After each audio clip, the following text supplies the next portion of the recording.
Guys, na-complete nyo na ba yung Japan prefectures? Di ba isa yan sa mga goals ninyo?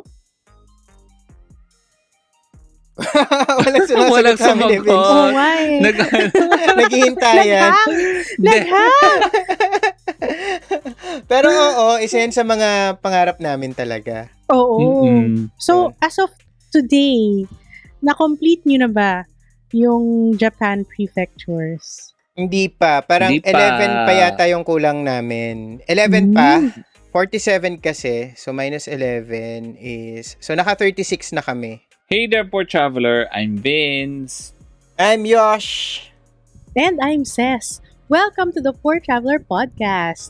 The show that will help you plan smart, travel safe, and make every trip worth Worth it! Worth it!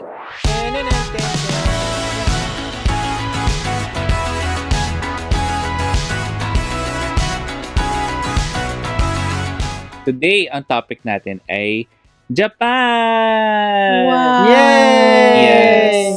Topic suggestion by Rhea Fidalan Celadenia. Tama ba yung pagkakabigkas ko? Na-receive natin to via IG. Yeah. So, Gora, basahin mo na, Ses. Hello, TPT fam. Not sure if makakaabot sa podcast but will ask anyway. Alam mo, Ria, umabot. Umabot siya. Sabi niya, my family of 5, 3 kids, 14 years old, 10 years old, and 3 years old, for the context, haha, have been to Japan twice. Okay. We visited a total of 6 prefectures so far. Osaka, Nara, Kyoto, Fukuoka, Oita, and Hiroshima. And our recent trip was just this first week of April 2024. So, very recent. Ito na nga ang question ko, sabi niya. Paano ba mawawala ang sepangs to Japan? Hello? Mawawala nga ba? So, kakabalik lang namin and nag-iisip na ulit ako na mag-book ulit this December. Kaya lang, family of 5 nga kami. And since my kids, normally, sa hotel kami nag-stay. So, medyo costly talaga ang travel namin. Okay? So, ayun, naisip ko, wag na lang muna Japan siguro. Pero naisip ko kasi gusto ko mag-Tokyo pagbalik namin. So, transpo, food, beautiful places to visit, na in love talaga siya sa Japan. So, parang malakas ang hila ng Japan talaga sa kanya. So, ayun nga lang, TPT fam. Thank you if mabasa niyo to. Good luck and more power sa podcast. Ang saya parati makinig. So, actually, ang evaluation ko sa true feelings ni Miss Ria, no? I think gusto niya talaga. Gusto niya talagang malakas ang desire niyang magpunta pabalik sa Japan with her 3 kids. Alam mo yung mga nagsusulat ng love story nila sa mga radio station, guys? Tapos, alam naman nila yung sagot pero gusto lang nilang marinig sa iba. Oo. Diba? Actually, yung question niya nga lang, pag sinuma mo, ano lang siya paano ba mawawala ang sepangs sa Japan? Oo. Yun lang talaga yung gusto niyang itanong, di ba? Parang balak niya naman talagang magpunta pabalik sa December. Pero parang, push lang siya sa atin siguro ng konti. Humahanap siya ng validation. Oo. Sino ba naman tayo para pigilan siya? Oo. Oo. Kukonsentihin natin. Tsaka tayo yung maling taong tanungin. Pinakamaling tao. Parang, kaya nga feeling ko humahanap lang ng kakampi. Na parang, tama ang desisyon ko. Kailangan ko na talagang mag-book. Buong family, mag-Japan kami at magto-Tokyo kami. Parang ganun yung vibes ko sa kanya. Tama po ba kami? Tama po ba? Pa-comment na lang po or message kami sa Instagram. Pa-confirm. So, hindi tayo makakatulong. Oo. Kaya nga ibabalik ko kay Vince tsaka sa'yo, Yosh. Bilang mga tao na nagto-20 plus trips na sa Japan, paano nga ba mawawala ang sepangs sa Japan? Paano? Parang hindi siya nawawala.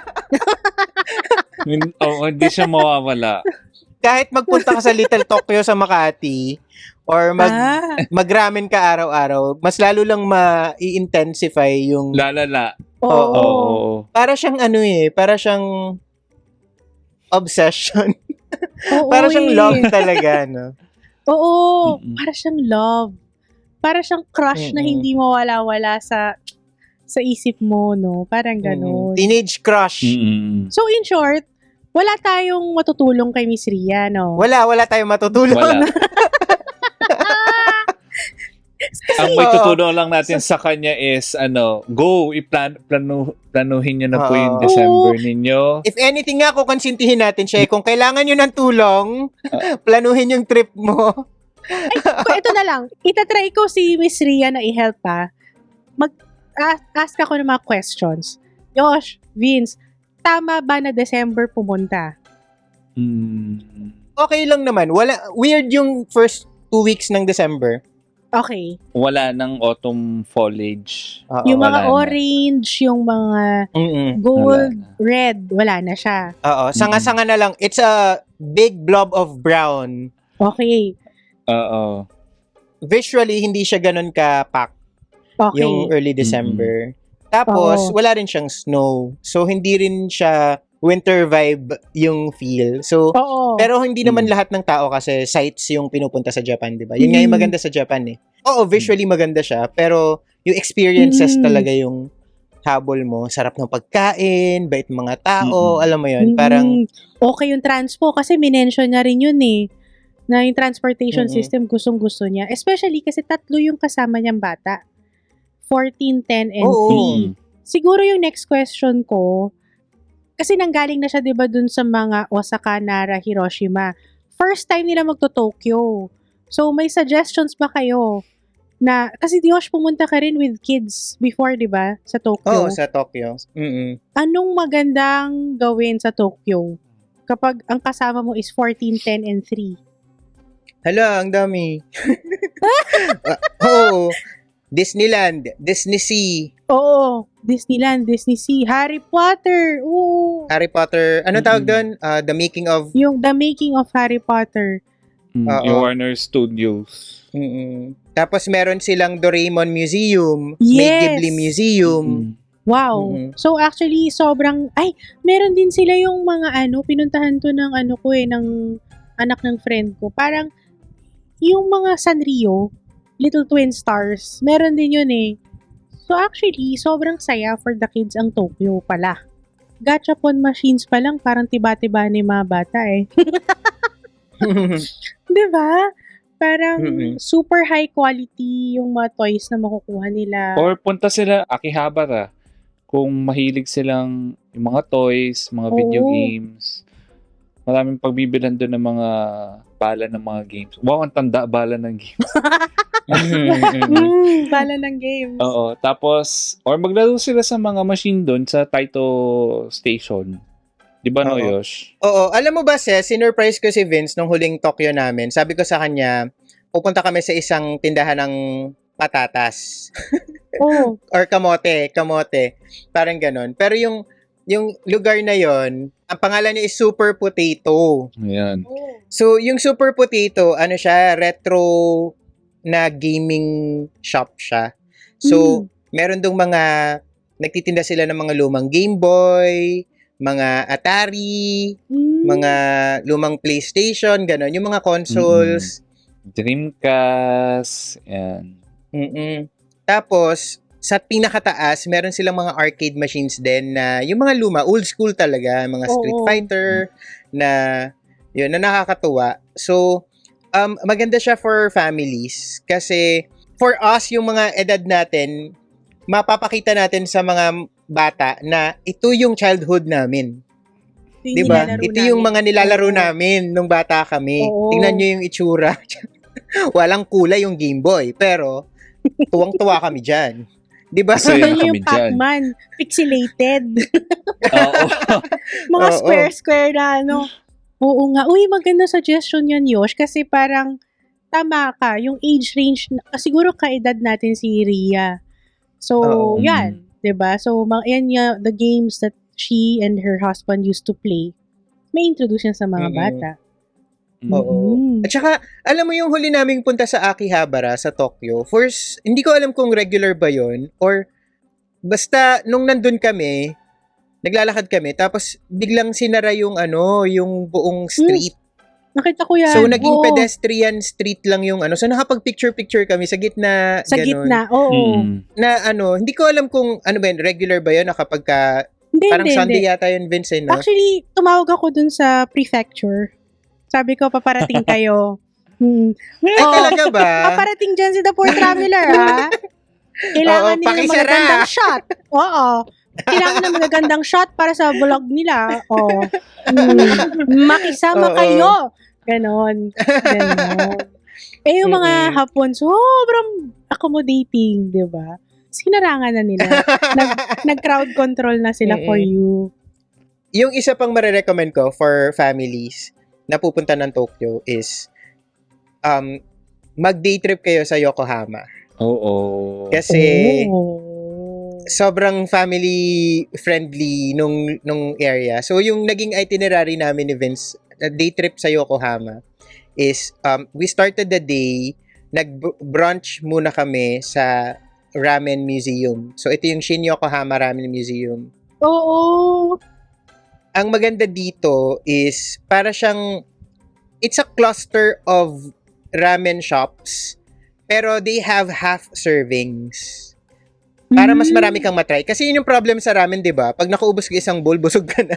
Busog Wala ka na. Yun na yun. Oo. Uy, good idea yung ginawa nila. Tapos, habang nagpapababa ka ng kinain, kunyari, after mong mag-isang half bowl, di ba?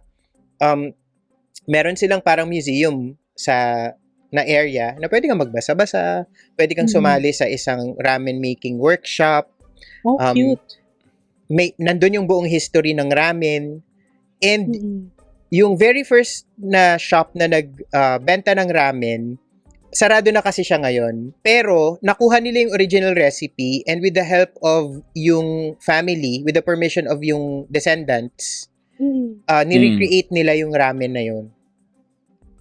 Oh. And nung time na pumunta kami, merong for limited time only na you can enjoy yung taste ng original Japanese ramen. Talaga. Malayo yung lasa. Lasang pansit. Alam mo yung, ganito guys, di ba?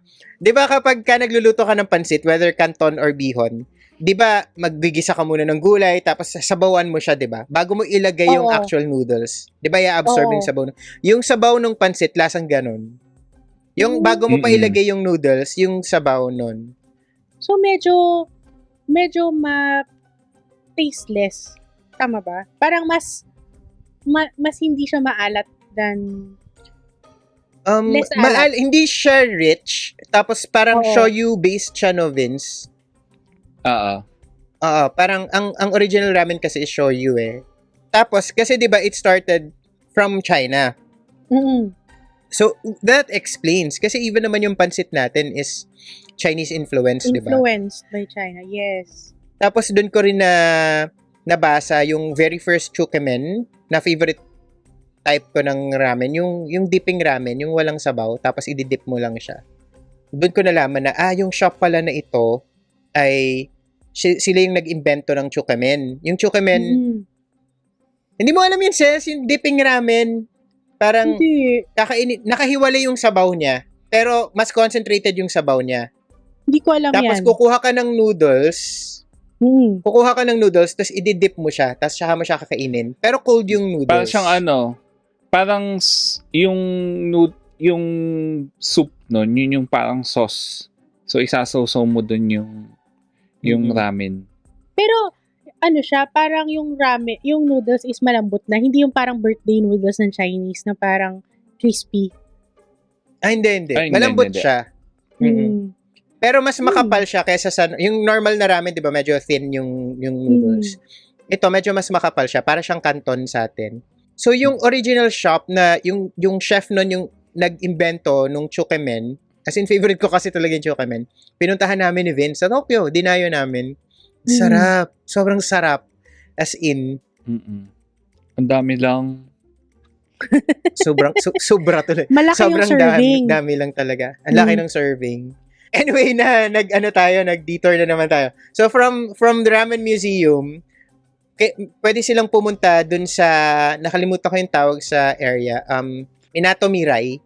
Iyon yung parang malapit sa harbor ng Yokohama. Tapos, meron silang theme park din doon na meron Ferris wheel, may parang horror train, medyo mas old school.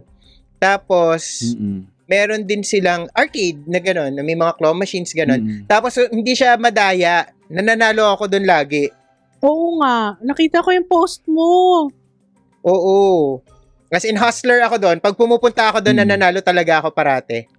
Tama di ba, Noses? May teenager siya na bagets. 14, oo. Oh, 14. O kung mahilig siya sa anime, perfect din yung mga claw machines na yun kasi updated yung mga Laruan. pinamimigay nilang mga toys. May doon, Demon Slayers, tapos may Chainsaw Man. Yung mga current na sikat na mga animes ngayon, yung mga toys doon, yun din. Same din yung mga distributors. Tapos hindi madaya, sabi nga ni Yosh. So, super, kung gusto nyo mag-enjoy talaga yung mga bata na hindi nyo sila inaalala na mawawala or ganyan or something, parang perfect yung place na yun. Kasi talagang, feeling ko magtitilian yung mga anak mo pag nandun sila. Pag nakakuha Mommy, na. I want this! Give me 100 yen! Mga ganun level. Tapos, syempre, Team Lab. May Team Lab sa Tokyo, di ba? Or wala ba? Team Lab. Meron, Planets. Ayun. Team Lab Planets. At saka dun sa Yokohama, sa tabi ng Minato Mirai, malapit lang din, meron din silang yung Cup Noodle Museum na yung entire family pwede kayong mag-design ng sarili nyong cup. Pwede kayong gumawa ng sarili nyong flavor nung, well, hindi naman flavor, kayo yung pipili, pero yung combination ng toppings, gagawa kayo personalized na cup noodles. Yun.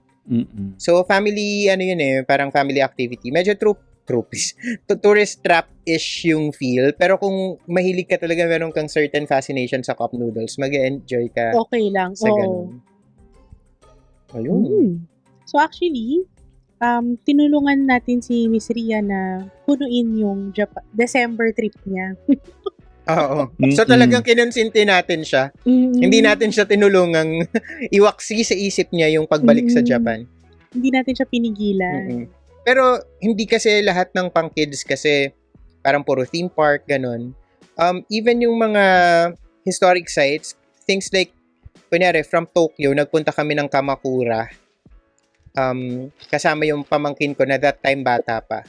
Na-enjoy naman niya yung pagpunta sa mga temples.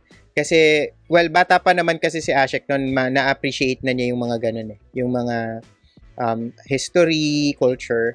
So, minsan kasi, 'di ba, parang kapag may nagtatanong sa atin na yung may enjoy ng kids ganun, immediately ang sinasuggest natin, and understandably so, ay mga theme parks ganun. Pero actually, it's also a great opportunity to introduce to them yung idea of culture, of heritage ng isang lugar. 'Di ba? Kahit things like magsusuot lang sila ng kimono habang nasa temple, yung ibang mga bata na-enjoy yun Baka kasi yung travel, yung maging daan para mas maka-appreciate sila ng culture ng ibang lugar or culture in general na para hindi lang din puro rides, puro cartoons, yung mga na-expose sila kapag ka nagta-travel. Yun. So, ayun. Ria, kapag may mga tanong ka pa, message ka lang ulit. Hanggang sa flight ninyo in December, maraming matutulong si Vince siya kasi Yosh. And ikaw din, nag-Japan ka na nag-Tokyo ka na Oo. Diba? If meron kayong comments or topic suggestions for our future episodes tulad ni Rhea, i-DM nyo kami sa IG at The Poor Traveler para mabasa namin dito and ma-share sa lahat. Don't forget to follow us here on Spotify. Just search The Poor Traveler and click nyo yung follow button under the title. Tapos, i-rate nyo na rin kami ng 5 stars. Pwede nyo rin kami i-follow sa Apple Podcasts and Google Podcasts kung dun kayo nakikinig. We publish a new episode every Monday. That's all for now. I'm Ces. I'm Vince. And I'm Yosh. Remember, plan smart, travel safe, and make every trip Worth worth it! it!